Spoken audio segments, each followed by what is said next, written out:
सातवां अध्याय ज्ञान विज्ञान योग। श्री भगवान ने कहा, हे प्रतापपुत्र, अब सुनो कि तुम किस तरह मेरी भावना से पूर्ण होकर और मन को मुझ में आसक्त करके योग्याभास करते हुए मुझे पूर्णतः संशय रहित जान सकते हो। अब मैं तुमसे पूर्ण रूप से व्यवहारिक तथा दिव्य ज्ञान कहूँगा। इसे जान लेने पर तुम्हें जानने के लिए और कुछ भी शेष नहीं रहेगा।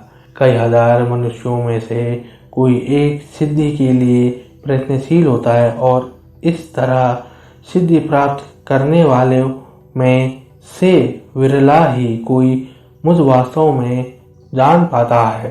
पृथ्वी, जल, अग्नि, वायु, आकाश, मन, बुद्धि तथा अहंकार, ये 8 प्रकार से विभक्त मेरी भिन्ना या कहें अपर प्रकृतियां हैं।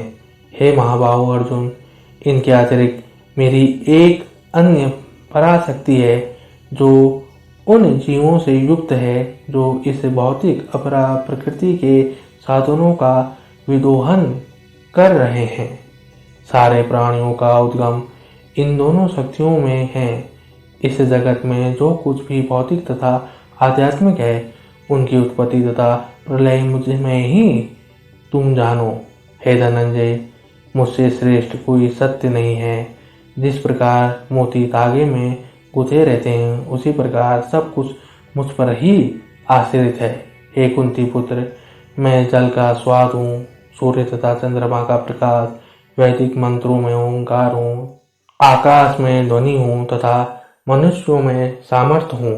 मैं पृथ्वी की आद्य सुगंध और अग्नि की ऊष्मा हूँ। मैं समस्त जीवों का जीवन तथा तपस्वियों का तप हूँ।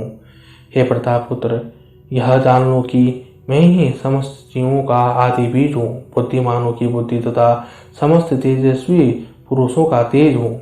मैं बलवानों का कामनाओं तथा इच्छा से रहित बल हूँ। हे भरतवंश श्रेष्ठ अर्जुन, मैं वह काम हूँ जो धर्म के विरुद्ध नहीं है। तुम जान लो कि मेरी शक्ति द्वारा सारे गुण प्रकट होते हैं, चाहे वे सतोगुण हो, रजोगुण हो तथा तमोगुण हो। एक प्रकार से मैं सब कुछ हूँ, किंतु हूँ स्वतंत्र। मैं प्रकृति के गुणों के अधीन नहीं हूँ, अपितु वे मेरे अधीन हैं। तीनों गुणों सत, रज और तम के द्वारा मोहग्रस्त यह सारा संसार मुझ गुणातीत तथा अविनाशी को नहीं जानता। प्रकृति के तीनों गुणों वाली इस मेरी दैवी शक्ति को पार कर पाना कठिन है, किंतु जो मेरे शरणागत हो जाते हैं वे सरलता से इसे पार कर जाते हैं। जो निपट मूर्ख, जो मनुष्यों में अधम है, जिसका ज्ञान माया द्वारा हर लिया गया है तथा जो असुरों की नास्तिक प्रकृति को धारण करने वाले हैं, ऐसे दुष्ट मेरी शरण ग्रहण नहीं करते हैं। हे भरत श्रेष्ठ, 4 प्रकार के पुण्यात्मा मेरी सेवा करते हैं, आत्र, जिज्ञासु, अर्थार्थी तथा ज्ञानी। इनमें से जो परम ज्ञानी है और शुद्ध भक्ति में लगा रहता है, वो सर्वश्रेष्ठ है, क्योंकि मैं उसे अत्यंत प्रिय हूँ और वह मुझे प्रिय है। निसंदेह यह सब उदार चेता व्यक्ति है, किंतु जो मेरे ज्ञान को प्राप्त है उसे मैं अपने ही समान मानता हूँ। वह मेरी दिव्य सेवा में तत्पर रहकर मुझ सर्वोच्च उद्देश्य को निश्चित रूप से प्राप्त करता है। अनेक जन्म जन्मांतर के बाद जिसे सचमुच ज्ञान होता है, वह मुझको समस्त कारणों का कारण जानकर मेरी शरण में आता है। ऐसा महात्मा अत्यंत दुर्लभ होता है, जिसकी बुद्धि भौतिक इच्छाओं द्वारा मारी गई है। वे देवताओं की शरण में जाते हैं और वे अपने अपने स्वभाव के अनुसार पूजा विशेष विधि विधानों का पालन करते हैं। मैं प्रत्येक जीव के हृदय में परमात्मा स्वरूप स्थित हूँ। जैसे ही कोई किसी देवता की पूजा करने की इच्छा करता है, मैं उसकी श्रद्धा को स्थिर करता हूँ, जिससे वह उसी विशेष देवता की भक्ति कर सके। ऐसी श्रद्धा से समन्वित वह देवता विशेष की पूजा करने का यत्न करता है और अपनी इच्छा की पूर्ति करता है, किंतु वास्तविकता तो यह है कि ये सारे लाभ केवल मेरे द्वारा प्रदत्त हैं। अल्प बुद्धि वाले व्यक्ति देवताओं की पूजा करते हैं और उन्हें प्राप्त होने वाले फल सीमित तथा क्षणिक होते हैं। देवताओं की पूजा करने वाले देवलोक को जाते हैं, किंतु मेरा भक्त अनंतः मेरे परम धाम को प्राप्त होता है। बुद्धिहीन मनुष्य मुझको ठीक से न जानने के कारण सोचते हैं कि मैं यानी कि भगवान श्री कृष्ण पहले निराकार था और अब मैं इस स्वरूप को धारण किया हुआ हूँ। वे अपने अल्प ज्ञान के कारण मेरा अविनाशी तथा सर्वोच्च प्रकृति को नहीं जान पाते हैं। मैं मूर्खों तथा अल्पज्ञों के लिए कभी भी प्रकट नहीं हूँ।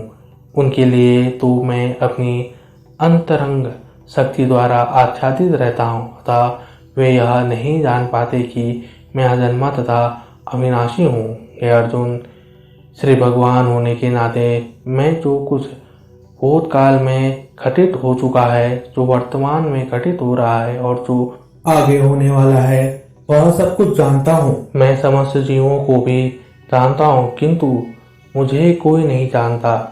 हे भरतवंशी, हे शत्रु विजेता, समस्त जीव जन्म लेकर इच्छा तथा घृणा से उत्पन्न द्वंद्वों से मोहग्रस्त होकर मोह को प्राप्त होते हैं।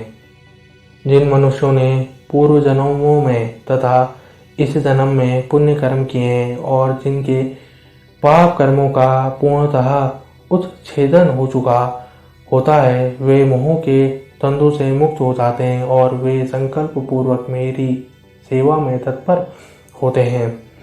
जो जरा तथा मृत्यु से मुक्ति पाने के लिए यत्नशील रहते हैं, वे बुद्धिमान व्यक्ति मेरी भक्ति की शरण ग्रहण करते हैं। वे वास्तव में ब्रह्म हैं, क्योंकि वे दिव्य कर्मों के विषय में पूरी तरह से जानते हैं। जो मुझ परमेश्वर को मेरी पूर्ण चेतना में रहकर मुझे जगत का, देवताओं का तथा समस्त यज्ञ विधियों का नियामक जानते हैं, वे अपनी मृत्यु के समय भी मुझ भगवान को जान और समझ सकते हैं। गीता महात्म्य। श्री पृथ्वी देवी ने पूछा, हे भगवान, हे परमेश्वर, हे प्रभु, प्रारब्ध कर्म को भोगते हुए मनुष्य को एकनिष्ठ भक्ति कैसे प्राप्त होती है?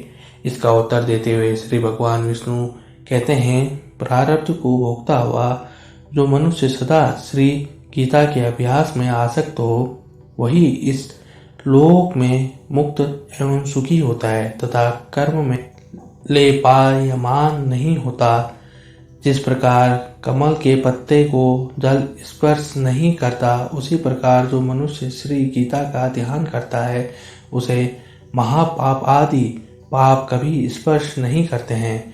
जहाँ श्री गीता की पुस्तक होती है और जहाँ श्री गीता का पाठ होता है, वहाँ प्रयाग आदि सर्व तीर्थ निवास करते हैं। जहाँ श्री गीता प्रभावशील है, वहाँ सर्वदेव ऋषियों, योगियों, नागों और गोपाल बाल श्री कृष्ण भी नारद, ध्रुव और सर्व पार्षदों सहित जल्द ही सहायक होते हैं।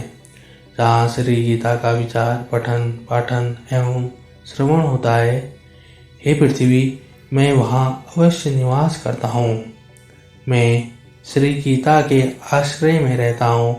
श्री गीता मेरा उत्तम घर है और श्री गीता के ज्ञान का आश्रय करके मैं तीनों लोकों का पालन करता हूँ। श्री गीता अति अवर्णनीय पदों वाली, अविनाशी, अर्धमात्रा तथा अक्षर स्वरूप, नित्य ब्रह्म रूपिणी और परम श्रेष्ठ मेरी विद्या है, इसमें संदेह नहीं है। वह श्री गीता चिदानंद श्री कृष्ण ने अपने मुख से अर्जुन को कही हुई तथा तीनों वेद स्वरूप, परमानंद स्वरूप एवं तत्व रूप पदार्थ के ज्ञान से युक्त हैं। जो मनुष्य स्थिर मन वाला होकर नित्य श्री गीता 18 अध्यायों का जब पाठ करता है वह ज्ञान रूप सिद्धि को प्राप्त होता है और फिर परम पद को पाता है। संपूर्ण पाठ करने में असमर्थ हो तो आधा पाठ करें तो भी गाय के दान देने से होने वाले पुण्य को प्राप्त होता है, इसमें संदेह नहीं। तीसरे भाग का पाठ करे तो गंगा स्नान का फल प्राप्त करता है और छठवें भाग का पाठ करे तो सोम याग का फल पाता है। जो मनुष्य भक्ति युक्त होकर नित्य एक अध्याय का भी पाठ करता है वह रुद्रलोक को प्राप्त होता है और वहाँ शिव जी का गढ़ बनकर चिरकाल तक निवास करता है। हे पृथ्वी, जो मनुष्य नित्य एक अध्याय, एक श्लोक अथवा एक श्लोक के चरण का भी पाठ करता है वह मनवंतर एक मनुष्यता को प्राप्त होता है। जो मनुष्य गीता के 10, 7, 5, 4, 3, 2, 1 या आधे श्लोक का पाठ करता है वह अवश्य 10,000 वर्ष तक चंद्रलोक को प्राप्त होता है। गीता के पाठ में लगे हुए मनुष्य की अगर मृत्यु होती है तो वह पशु आदि की अधम योनियों में नहीं जाता है, पुनः मनुष्य ही का ही जन्म पाता है और वहाँ गीता का पुनः अभ्यास करके उत्तम मुक्ति को पाता है। गीता ऐसे उच्चार के साथ जो मरता है वह सद्गति को पाता है। गीता का अर्थ सुनने में तत्पर बना हुआ मनुष्य महापापी हो तो भी वह वैकुंठ को प्राप्त होता है और विष्णु के साथ आनंद करता है। अनेक कर्म और नित्य श्री गीता के अर्थ का जो विचार करता है उसे जीवन मुक्त जानो। मृत्यु के बाद वह परम पद को पाता है। गीता का आश्रय करके जनक आदि कई राजा पाप रहित होकर लोक में यशस्वी बने और परम पद को प्राप्त हुए। श्री गीता का पाठ करके जो महात्म्य का पाठ नहीं करता है उसका पाठ निष्फल होता है और ऐसे पाठ को श्रम रूप कहा जाता है। इस महात्म्य सहित गीता का जो अभ्यास करता है वह उसका फल पाता है और दुर्लभ गति को प्राप्त होता है। सूत जी बोले, गीता का यह सनातन महात्म्य मैंने कहा। गीता पाठ के अंत में जो इसका पाठ करता है वो उपयुक्त फल प्राप्त करता है, इसमें कोई संदेह नहीं।